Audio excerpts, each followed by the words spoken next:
ગઈકાલે જૂનાગઢમાં કૃષિમંત્રી શ્રીને મીડિયાના મિત્રોએ જ્યારે સવાલ કર્યો કે ખેડૂતો નકલી દવા ખાતર બિયારણથી પરેશાન છે, કેટલાય ખેડૂતોના પાક નિષ્ફળ ગયા છે, કેટલાય ખેડૂતોના પાક ઉગ્યા નથી, ત્યારે કૃષિમંત્રીશ્રીએ જે જવાબ આપ્યો એનાથી આખા ગુજરાતના ખેડૂતો દુઃખી અને આશ્ચર્યજનક છે.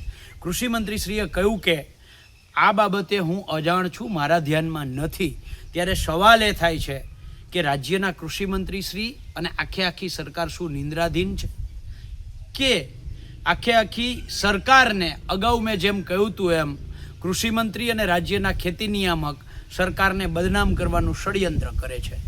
પણ સૌથી મોટો સવાલ એ છે કે દરેક જિલ્લાની અંદર નાયબ ખેતી નિયામક વિસ્તરણની એક પોસ્ટ છે, આખી કચેરી છે, અને આ કચેરીનું કામ એ છે કે આવા નકલી દવા બિયારણ ખાતરની જેટલી ફેક્ટરીઓ હોય એના સેમ્પલ લેવા, એના વિરુદ્ધ પોલીસ ફરિયાદ કરવી.